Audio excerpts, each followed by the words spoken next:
ассалому алайкум дӯстон, хушомадед ба шабакаи мо. дар навори имрӯза барои шумо тозатарин ва муҳимтарин хабарҳоро аз ҷаҳони ММО омода кардем ва боварӣ дорем ки навор ба шумо писанд меояд. барои ҳамин наворро то охир тамошо кунед. мо бошад оғоз мекунем. дӯстон, ба шумо ширкати шифофарморо тавсия медиҳем ки шумо аз ширкати шифофармо ҳама намуд дороҳои гиёҳиро дастрас карда метавонед. аллакай чанд сол мешавад ки мо бо ин ширкат ҳамкорӣ мекунем ва ба боварии комил ба шумо низ тавсия медиҳем. шумо метавонед ки аз ширкати шифофармо дороҳо барои хароб ва фарбешавӣ, барои дил, барои дарди мушакҳо, барои хунукзадагӣ, равғани тозаи сиёҳдонаро дастрас кунед ки ба ҳамаи дардҳо шифо мебахшад. ҳамчунин ширкати шифофармо ҳиҷома доранд ки дар он ҷо фитобочка, массаҷ ва ҳиҷома бепул аст ва шумо метавонед ки рафта ҳиҷомаи бепул гиред. барои ҳамин худи ҳозир ба рақамҳои дар рӯи экран буда занг зада дороҳои гиёҳии дар кории худро харидорӣ кунед ва ҳатман аз номи канали мо паҳлавон салом расонед. тобоби ҷангвари вазни сабук UFC Ҷастин Гэтжи фикрҳои худро оиди муҳорибааш зидди Макс Холлоуэй баён кард. ма фикр мекунам ки Макс беҳтарин муҳориба нишон дод. ҳамон шом ӯ ҳамаи корро дақиқ ва беҳтарин кард. чунин Макс Холлоуэйро шикаст додан хеле душвор буд. аммо ман ҷангиданро бас накардам. ман ҷангиданро идома медиҳам ва танҳо бо ҳамин гуна стил меҷангам.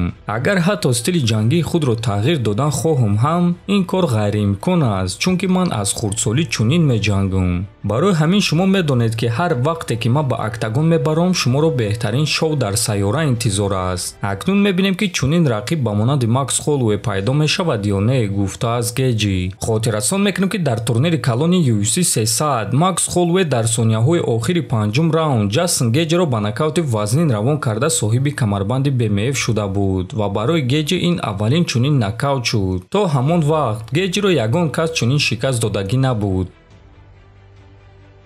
ҷангвари бебохти UFC Хамзат Чимаев гуфт ки кай ба октагон баргаштан мехоҳад.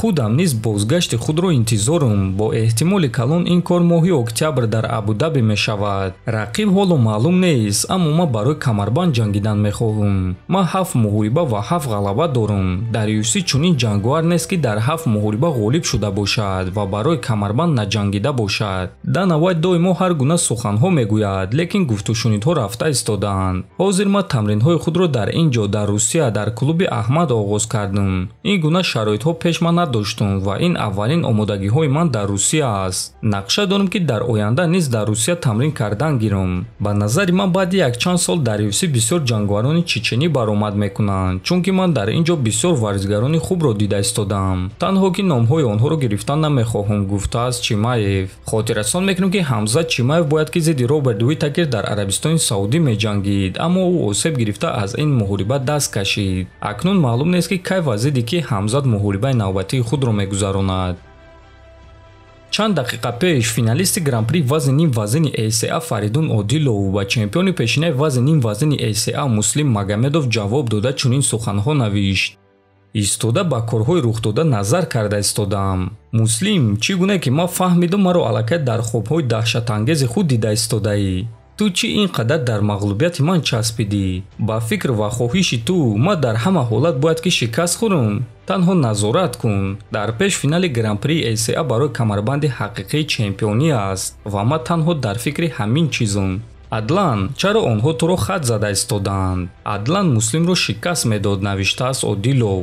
ва дӯстон, чӣ гуне ки мебинед Фаридун ҷавоби арзанда дод ва фикр мекунам ки барои муслим ин чиз басанда аст. лекин дӯстон, бояд гуфт ки ин кор ба ҳамин тамом намешавад ва албатта ки ташкилот ҳамаи корро мекунанд то ин ки ин муҳорибаро ташкил кунанд, албатта ки баъди гран-при. дар ҳамин ҷо дӯстон, навори мо ба анҷом мерасад. фикру ақидаҳоятонро нависед, ҳатман дар канали мо обуна шавед. то боздид хонободу сарбаланд бошед.